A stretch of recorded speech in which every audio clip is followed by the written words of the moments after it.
Hello everyone, my name is Lilla Farmasi and I welcome everyone to my lecture titled Perpetrator Trauma in Narrative Form in Literature. Now, I added the last two words in literature to specify that I'm going to be talking about literary theory and literature because perpetrator trauma is obviously a psychological phenomenon and narrative form is not exclusively a literary theoretical concept either. As for my interest and experience, I am chiefly interested in the way different psychological and mental problems, including the processes of perception and emotions, so how these things show, how these things influence, let's say, the way we tell stories. What I'm concerned with right now is what happens to the psyche of a perpetrator. And I know at this point it sounds probably very abstract, but hopefully it will become clearer. A perpetrator can be a perpetrator of a lot of things, but unfortunately today, with the Russian invasion of Ukraine, it is a very relevant topic when you think about it. So far we can mostly see how Russian politicians receive or perceive their role, as the ones who went to Ukraine and started a war, even though they do not call it a war. But anyway, so what we can see today is a very politicized, very propaganda-heavy perception that they communicate, and that has little to do with the actual experience of the actual perpetrators. And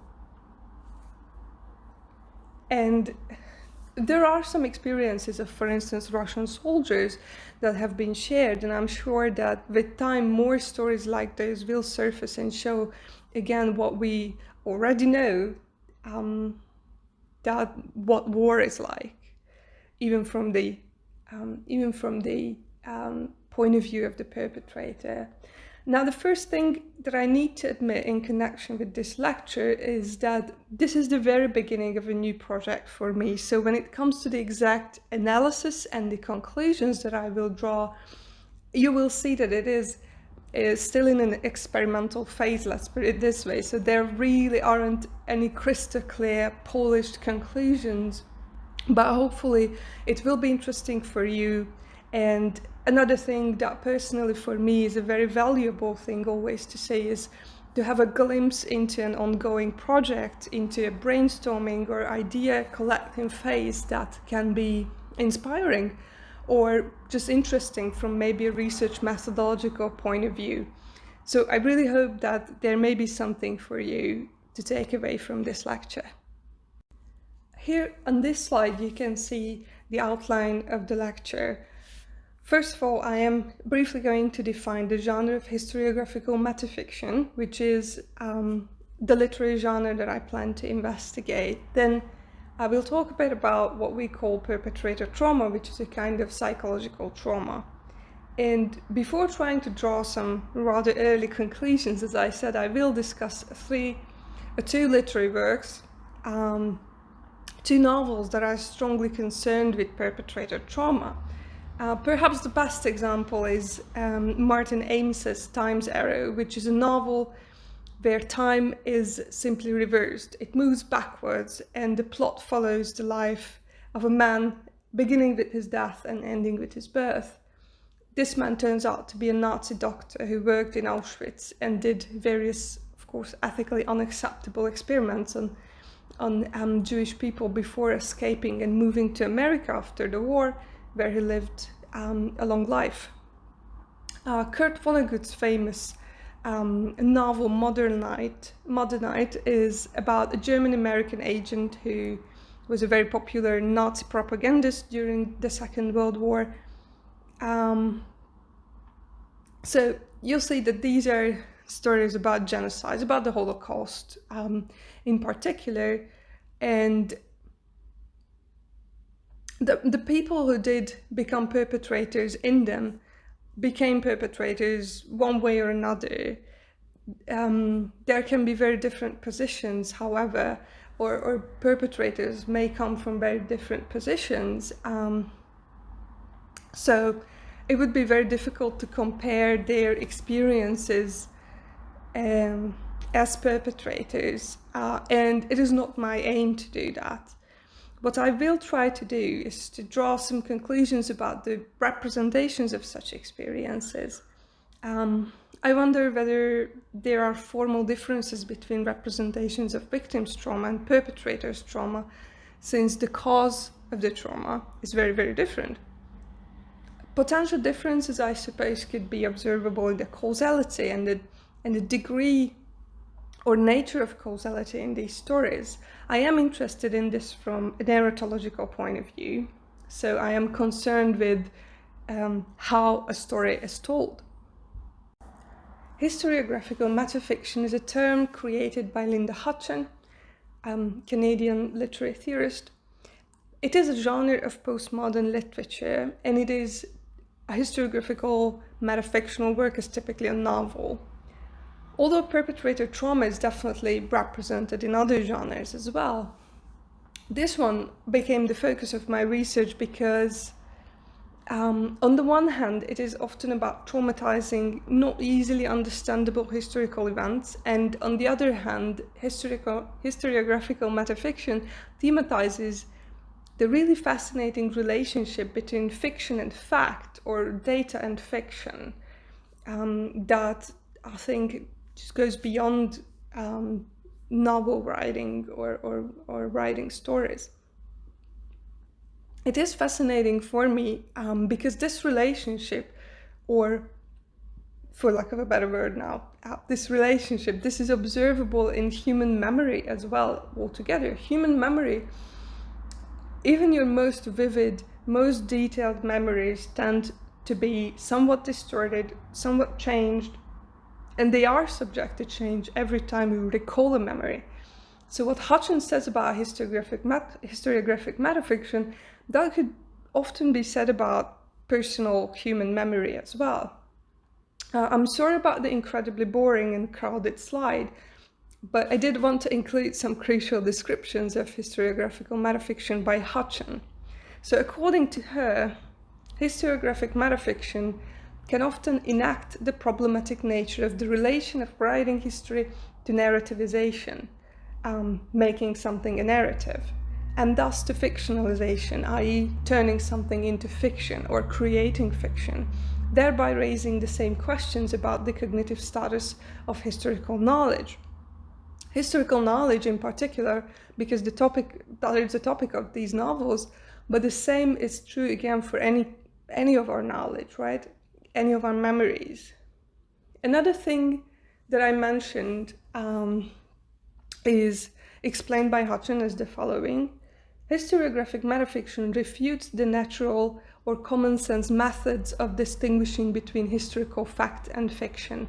It refuses the view that only history has a truth claim, both by questioning the ground of that claim in historiography and by asserting that both history and fiction are discourses, human constructs, signifying systems, and both derive their major claim to truth from that identity.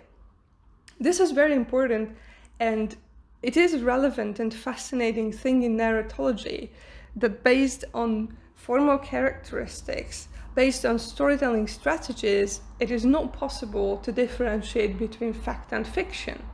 One might argue that, in a sense at least, there is no difference between fact and fiction. It may sound extreme if you think of extreme examples or the quote-unquote truths of natural science, for instance. I would not go as far as to claim that this is universal truth, but if you think of history, if you think of your own or someone else's life story, and the meanings of these stories, then the line between fact and fiction easily and very often becomes blurred. And the last quote is about the importance of constructing narratives. Hutcheon says, historiographic metafiction self-consciously reminds us that while events did occur in the real empirical past, we name and constitute these events as historical facts by selection and narrative positioning. both privately and publicly, or collectively, we create narratives that often become more influential, more important than the historical event or the private event itself. The fact that we label something as memorable and the way we remember something is often more significant than that something itself. So, as I mentioned, what I'm interested in is what happens to the psyche of the perpetrator. More precisely, what do literary narratives show about the representation of the perpetrator trauma? There is a quote that I really like that you can read on the top of the slide. It says, "Nobody involved in a conflict thinks they are the villain." It is by Jason Pagin, who's a contemporary American author. And if you haven't heard about him in an academic context, I'm not surprised. He writes these silly sci-fi comedy novels, but every now and then he says something really wise, and I think this is one of those things. An important life lesson, if you will. In my view, it certainly has a lot to do with our modern understanding of conflict. I'm really not convinced that people throughout history thought like this in, say, ancient Greece or in the Middle Ages, for instance. But by the 20th century, I reckon this code does capture something about us humans. I am not really going to talk about what perhaps seems like the most important thing about narratives like these. I'm not really going to talk about morals and ethical dilemmas. As I mentioned, I'm interested in narrating strategies and formal characteristics of the stories of the perpetrators. Now, perpetrator trauma or perpetration-induced traumatic stress, according to R.M. McNair, is a form of post-traumatic stress disorder symptoms caused not by traditionally expected ones, such as being a victim or rescuer in trauma, but by being an active participant in causing trauma. We usually associate trauma with victims, right? One becomes traumatized when one becomes a victim of something traumatizing, or when one witnesses something traumatizing. However, again, active participation in an atrocity can become a cause of trauma. Maria Jesus Martinez Alfaro analyzes Time's Arrow, which is going to be our first novel to talk about. So she analyzes Time's Arrow and discusses perpetrator trauma in a really fascinating study, and points out that being traumatized is not strictly tied to being a victim. I quote, "Victims of certain events may or may not be traumatized by them. Likewise, traumatized people may or may not be victims." She also points out that, again, I quote, "Holocaust perpetrators were also, quote-unquote, ordinary men in this. They lacked the demonic dimension that could have made them immune to trauma." Martinez Alfaro explains further that, I quote, "If those who suffered and died or suffered and survived were average people, the victimizers were equally ordinary. It is hard to try and put oneself in the place of a victim, but it is also an ethical exercise to open one's eyes to the terrifying commonality of the perpetrator.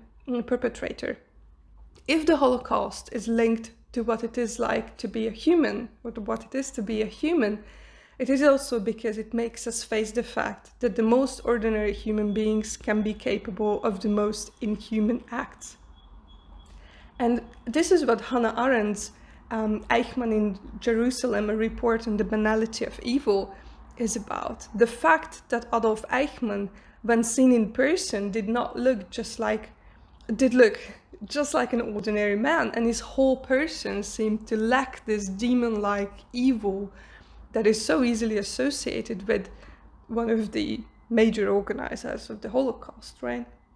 Arendt explains that while it would have been very comforting indeed to see that Eichmann was a monster, the trouble with him, quote, was precisely that so many were like him, and that the many were neither perverted nor sadistic, that they were and still are terribly and terrifyingly normal.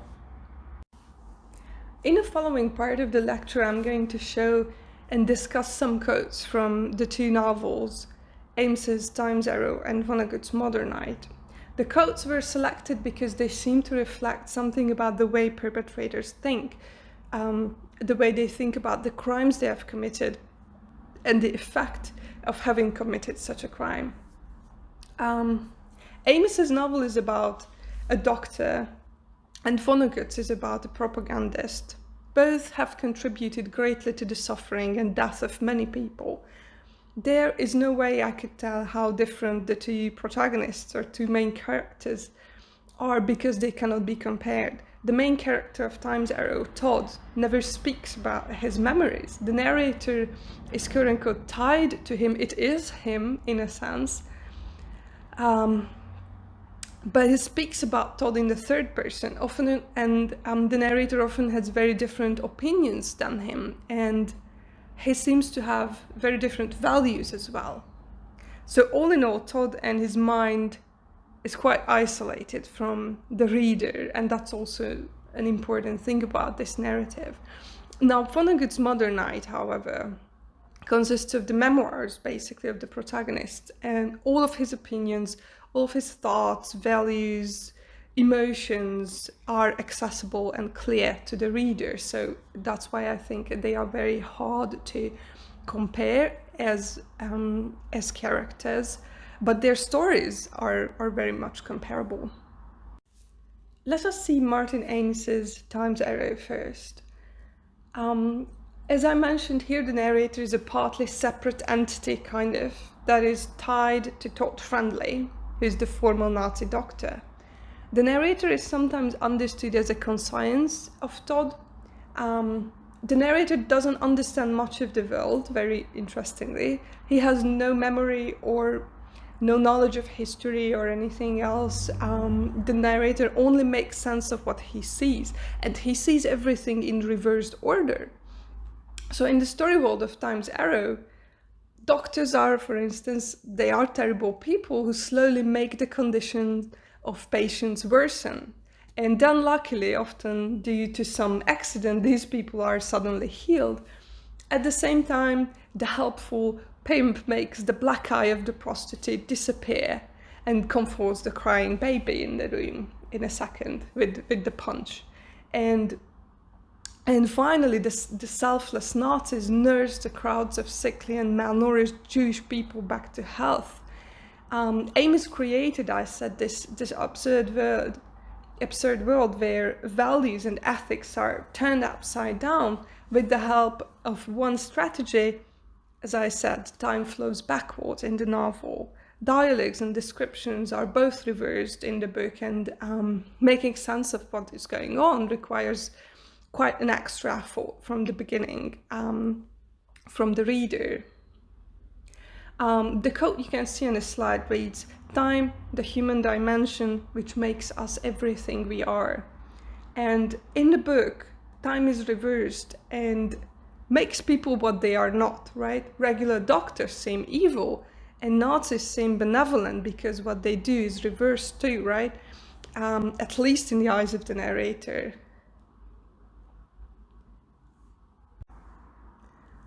These are some examples of how this story world works.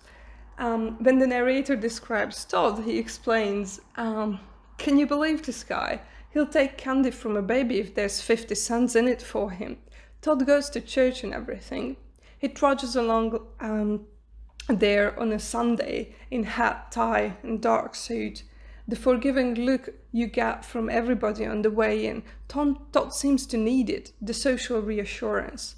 We sit in lines and worship a corpse. But it is clear what Todd's after. Christ, he's so shameless. He always takes a really big bill from the bowl." Right, so this is how the narrator describes Todd buying and giving candy for a child and donating money at the Sunday service. And then one of the most important observations of the narrator are towards the beginning of the book. These are that creation is easy, it's quick. Destruction is difficult. Destruction is slow. Creation, as I said, is no trouble at all. right again, because everything is reversed. Creation is destruction, destruction is creation in reality. There is the same kind of trigger when he hears that other language, not such a rare occurrence now, especially in Roxbury, where he wanders on those Sundays. It is a language in which machines might converse when no human being is around to listen. A third thing makes the trigger slip. Nail clipping is the odor of the sallow rinds give off as they cook and crackle in the fire. So this is a representation of Todd's traumatic experiences coming back, so to say. Some things trigger his memories and emotions. That other language, which is of course German, and the smell of burning fingernails that have been tossed into the fire, which of course remind him of the smell of the burning bodies in Auschwitz. Another thing is that Todd also has nightmares regularly, and in some of them he sees himself as the victim, in the place of the victim, which is also a rather typical symptom of perpetrator trauma.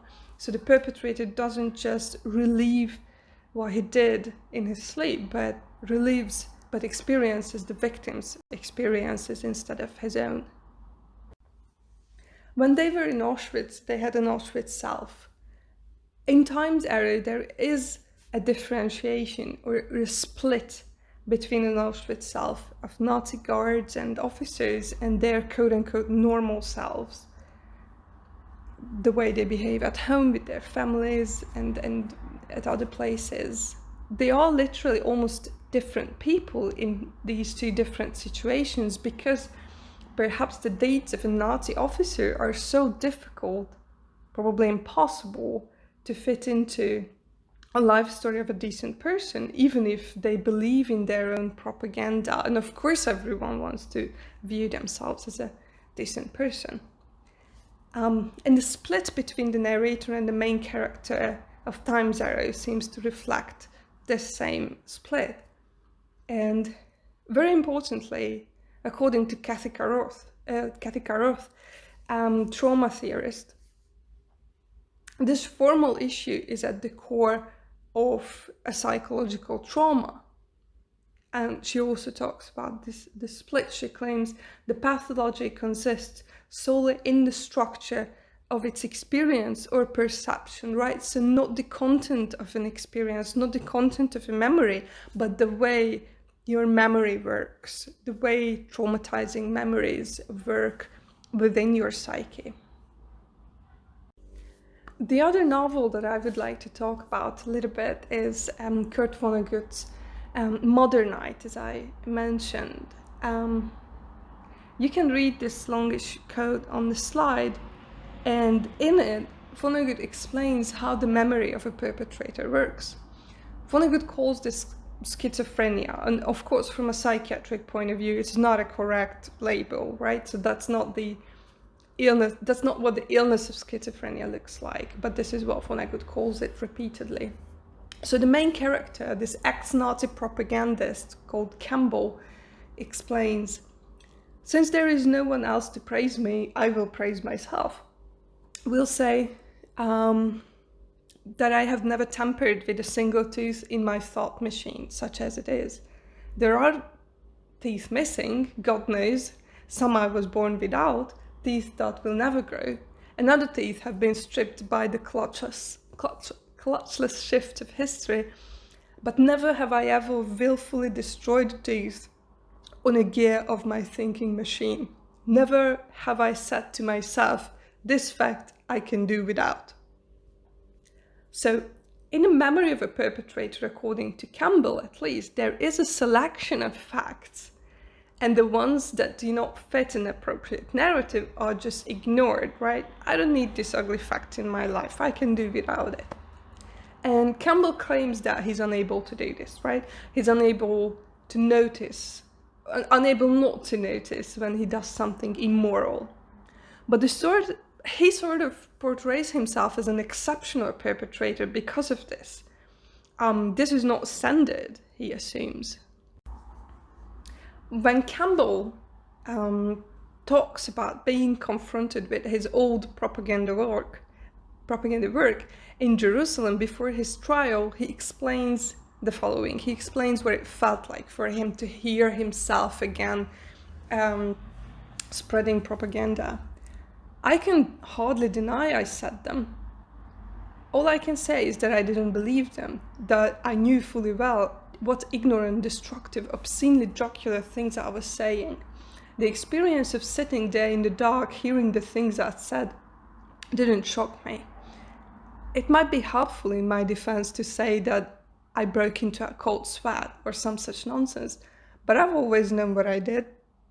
I've always been able to live with what I did. How? Through that simple and widespread boon to modern mankind, schizophrenia. What one could call schizophrenia here is probably what we call dissociation, or some other kind of psychological disconnection from what one has done or said.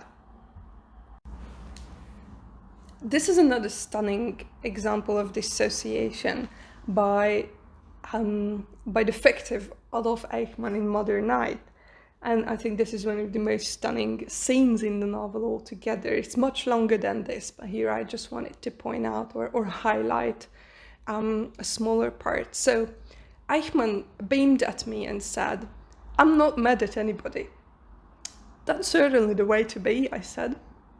And then Eichmann explains how he thinks about his life, basically. "Life is divided up into phases," he said. "Each one is very different from the others, and you have to be able to recognize what is expected of you in each phase. That's the secret of successful living." "It's good of you to share the secret with me," I said. "I am a writer now," he said. "I never thought I'd be a writer." So Eichmann in reality did not express guilt during his trial and claimed, in fact, that he only followed orders like other soldiers in the war, and he never admitted to be responsible for the death of the victims of the Holocaust, right, or their suffering. And an interesting and ironic way of thinking is what is described here, because again, as Eichmann is describing it, it is not wrong, right? There are different phases of your life, and in all of them, different things are expected from you. However, there is, of course, an abnormal way or abnormal level of doing that, since, of course, one is not expected, or it's not normal to be expected to fully believe in certain murderous propaganda and organize a genocide in one phase and do the opposite then in the next one. So these, I believe, were some good examples that exemplify the way of thinking of a perpetrator, the way a perpetrator is able to recall certain events that are connected to what he or she has done. And my concern is, of course, how such a way of thinking or how such a memory can be represented and narrativized. And as I said, I think I mentioned this at the beginning, that causality is the narrative term or narratological term that's the most interesting here for me. So when I think about narrative causality, it means I'm investigating the way one event follows from another in a narrative, the logic between these events, if you like. They have to be linked by some reason, right? And that the reader, of course, is able to understand why this and that happens in a story. In classical structuralist narratology, causality expressed in the text used to be one of the most important features of a narrative. There could be no narrative without causality. That was part of a more detailed definition of narrative, because it was believed that without causality a narrative cannot make sense, right? That's kind of logical. However, in post-classical narratology, and especially in cognitive narratology, which largely builds on the findings and theories of cognitive psychology and and psychology in general, a narrative here doesn't have to make sense of its own, right? The reader has to make sense of it. And the reader's cognitive processes can create causality where it is not expressed in the text. However, there are some cues, if you like, in the text. So I'm not saying that there is no causality in these texts that I've talked about. They are very heavily fragmented often.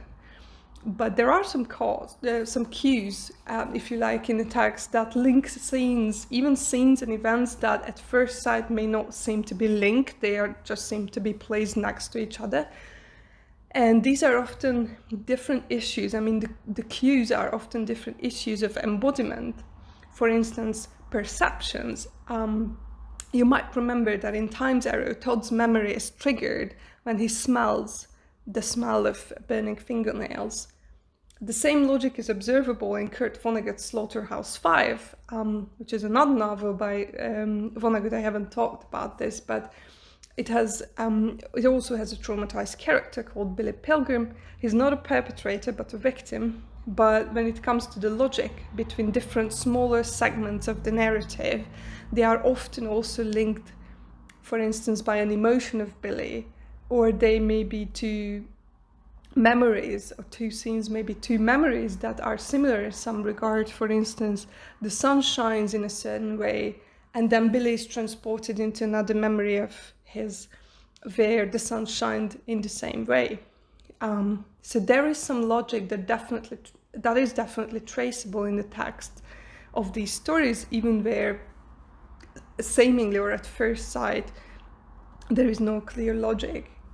However, maybe an equally important formal characteristic is what I mentioned, what Vonnegut calls schizophrenia, that we can call dissociation. Now, dissociation as the psychological phenomenon, it can be represented through different narrative strategies when it's narrativized. It can be represented by disnarration, which is the narration of something that doesn't really take place in a story world. So instead of your reality, when you dissociate, you choose to experience something else. For instance, you can think of a hallucination or a false belief of a character. But very often, in the representation of perpetrator trauma, dissociation simply means that the traumatizing act or event is just ignored, is just omitted, it's just missing from the text. In other words, it is a gap, right? Often many and often very obvious ones in these stories. For instance, in Time's Arrow, where most of the thoughts and even most of the emotions of Todd are missing. The reader has no access to many things, and maybe Todd, the perpetrator character himself, has no access to many of his memories and especially to many of his emotions. So again, that was hopefully a good description of what I'm trying to pursue here. So as I have said, unfortunately, at this point, I cannot offer you clear conclusions of this project, but I hope it's clear what I'm trying to study. So I'm looking to find the typical narrative strategies of perpetrator trauma and see how they operate, and eventually I would like to compare them with the narrative strategies of other trauma narratives to see whether there is a significant difference between the representations of these different traumatic experiences. I do hope that you found something interesting in this lecture, and should you have any questions about any part of it, please do feel free to contact me. And for now, thank you for your attention.